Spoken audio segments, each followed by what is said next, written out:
A civil lawsuit filed against Garth Brooks yesterday in California makes multiple serious allegations against the singer. Everyone thinks they know Garth Brooks. The black hat, the record-shattering album sales, the voice that turned a small-town Oklahoma kid into one of the most successful recording artists on the planet. For millions of fans, he is simply the man who sang Friends in low places and packed stadiums like nobody before him. But strip away the applause and the platinum plaques, and what's left is a life built on hard losses, quiet sacrifices, and a legal storm that has followed him into his 60s. At 64 years old, Garth Brooks is still filling arenas, but the road that got him here was never as simple as the songs make it sound. Troy Garth Brooks came into the world on February 7, 1962, in Tulsa, Oklahoma, and was raised in the nearby town of Yukon as the youngest of 6 kids. Music wasn't a stretch for the family. His mother, Colleen Carroll, had recorded for Capitol Records and appeared on television variety shows back in the 1950s, while his father, Troy Brooks, worked as a draftsman in the oil industry and handed his son his first guitar, chords around the kitchen table. Family sing-alongs were a regular part of childhood, but so was discipline. His father believed effort and structure mattered more than raw talent, and that lesson stuck with Garth long after he left home. Sports, not music, came first. He excelled at football, baseball, and track in high school, and a javelin scholarship eventually carried him to Oklahoma State University. It was there, almost by accident, that his path shifted. Between practices, he started singing in local bars alongside his college roommate, future country artist Ty England, and discovered something track and field could never give him: a room full of strangers hanging on every note. He graduated in 1984 with a marketing degree, a safe, practical choice that would have made his father proud on its own. But Nashville kept calling. His first attempt to break into the music business, in 1985, was a disaster. He arrived in Nashville with big plans and left less than a day later, overwhelmed and rejected before he'd even gotten a real chance. He drove home to Oklahoma, married his college girlfriend Sandy Mal in 1986, and kept playing local shows while he worked up the nerve to try again. That second attempt, in 1987, finally stuck. Record labels turned him down repeatedly until a 1988 songwriters showcase at Nashville's famous Bluebird Cafe changed everything. A Capitol Records executive in the audience that night, there to see a completely different singer who never showed, heard Brooks instead. A record deal followed almost immediately. His self-titled debut arrived in 1989, mixing traditional country storytelling with the energy of arena rock, something country radio hadn't really heard before. But it was his second album, No Fences, released in 1990, that turned him into a phenomenon. It spent over 20 weeks at #1 and introduced the world to Friends in Low Places, a song that would become as much a part of Garth Brooks as his own name. His concerts turned into full theatrical productions, complete with headset microphones and stage entrances built for arenas, not honky-tonks. Even controversy worked in his favor. When the music video for The Thunder Rolls was pulled from country music channels over its depiction of domestic violence, the backlash only drove more curiosity and more sales. By the time the dust settled, Brooks had sold more than 200 million albums, making him one of the best-selling solo recording artists in American history. He picked up Grammy Awards, more than a dozen American Music Awards, and a record 7 wins as the Country Music Association's Entertainer of the Year, a mark no one else has matched. On paper, it was the kind of career most artists only dream about. Off paper, it was quietly costing him everything else. Long before any of the fame, Garth Brooks met Sandy Mal at the Tumbleweed Ballroom in Stillwater, Oklahoma, where she worked as a bouncer. It wasn't a storybook meeting. The two crossed paths during a bar fight, but something real grew out of it. Mal was grounded and unimpressed by big talk, which was exactly what Brooks needed. She even earned songwriting credit on a couple of his early tracks, proof that their partnership went deeper than romance. They married in May 1986, just before his permanent move to Nashville, and over the following decade had 3 daughters together: Taylor, August, and Allie. Brooks has said many times that his daughters are the single greatest accomplishment of his life, worth more to him than any award. But fatherhood and superstardom didn't mix easily. During the early 1990s, at the height of his fame, He was on the road as many as 300 days a year, leaving Sandy to manage nearly every part of family life alone: school mornings, doctor's visits, sleepless nights, while he performed for tens of thousands of strangers a continent away. Sandy later explained, in a 2019 documentary about their split, that the man who came home from tour often felt like a stranger to her. The distance between who he was on stage and who he was in their kitchen kept widening with every tour cycle, until the marriage simply couldn't hold. Brooks has since admitted, with visible regret, that he didn't fully grasp how isolating those years were for her. He was too consumed by the momentum of his own success to see what it was costing at home. The couple filed for divorce in Tennessee in November 2000, citing irreconcilable differences after a long separation. Brooks told Billboard at the time that the decision was mutual and that both of them were focused on protecting their daughters from unnecessary pain. When the settlement was finalized in December 2001, Mal reportedly received around $125 million, making it one of the most expensive celebrity divorces on record at that point.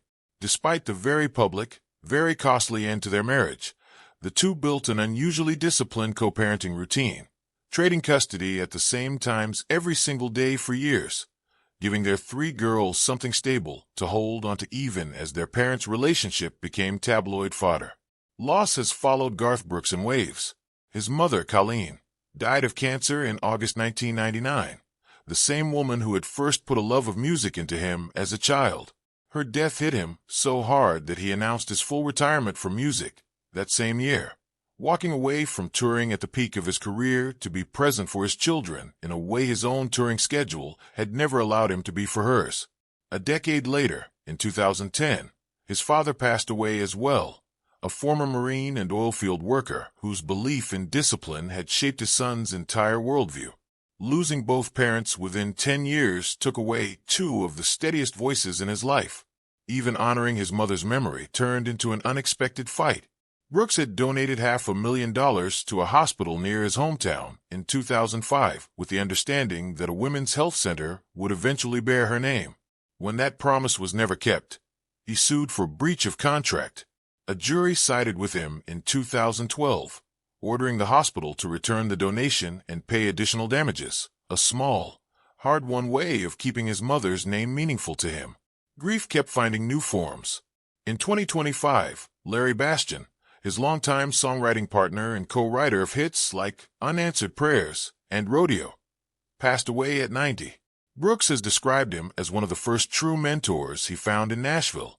And in early 2021, his wife Trisha Yearwood came down with a severe case of COVID-19 during a household quarantine, a stretch of time Brooks has openly called terrifying, describing how he leaned on prayer as he watched her fight through it. She recovered fully, and the couple has said that frightening chapter, oddly, brought them even closer. Not everything Brooks touched turned to gold. In 1999, he tried reinventing himself as a fictional alter ego named Chris Gaines, a soul-patched, falsetto-singing rock persona meant to launch a companion film. The movie never got made, the album sold a fraction of what his country records did, and the whole experiment quietly disappeared from his official history. It's rarely mentioned in interviews to this day, a chapter he seems content to leave behind him. A bigger blow to his reputation came in 2014, when 5 sold-out concerts were planned at Dublin's Croke Park Stadium, 400,000 tickets gone in a single day.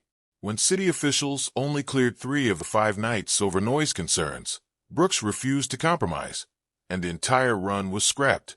400,000 fans were left without shows, and the fallout hit Dublin's local economy hard. It looked, for years, like an unresolvable black mark.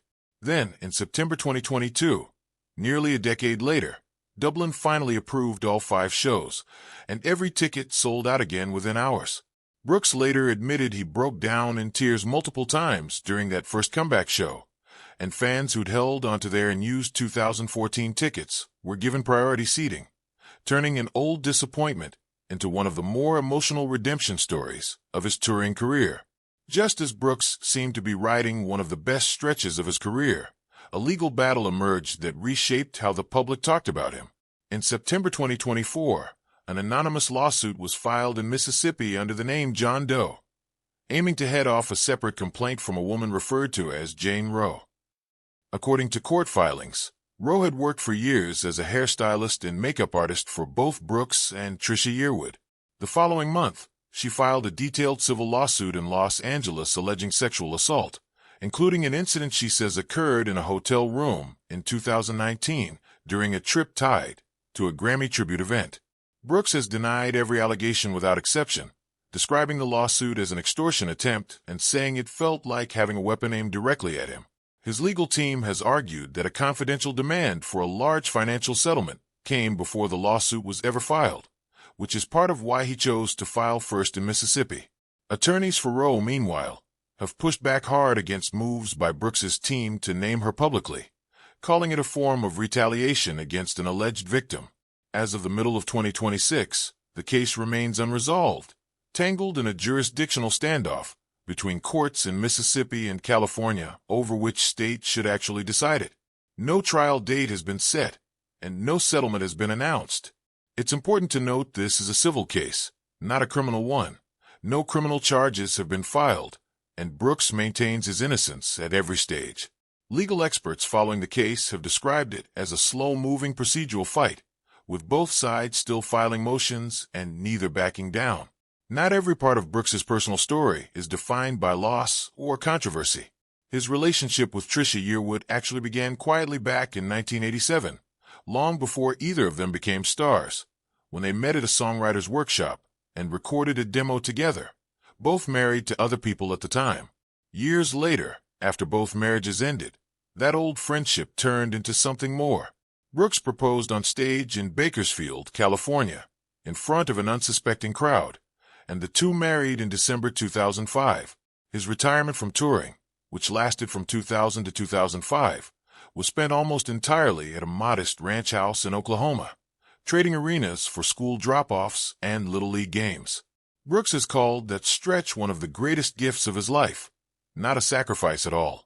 When he eventually returned to full-time performing, it turned into one of the biggest touring runs of his career, drawing crowds in the tens of thousands per city, and later, a Las Vegas residency at Caesar's Palace that sold out nearly every seat across dozens of shows. Even with a legal cloud hanging over him, recent years have brought some of the biggest honors of his career. In March 2026, the Recording Industry Association of America confirmed his 10th Diamond-certified album, a feat no other recording artist has ever reached, and he was recognized with a new Lifetime Achievement honor at the ceremony. That summer brought sold-out stadium shows across the U.S. and a long-awaited return to Hyde Park in London, his first UK performance in nearly 3 decades. People close to him have described the ongoing litigation as a genuine source of stress behind the scenes, even as he keeps stepping on stage to sold-out crowds. In Nashville, he now spends part of his time running an entertainment venue named after his signature song, complete with a rooftop bar and live music most nights. A quieter way of staying connected to the city that built his career, away from courtrooms and tour buses alike. At 64, Garth Brooks' story isn't a tidy one, and it was never going to be. It's a story of a small-town kid who became one of the best-selling artists in American history, who lost both parents within a decade of each other, who paid a fortune to end one marriage and found something lasting in a second, who bounced back from a canceled tour that once looked like career-ending humiliation, and who is now fighting to protect his name in a legal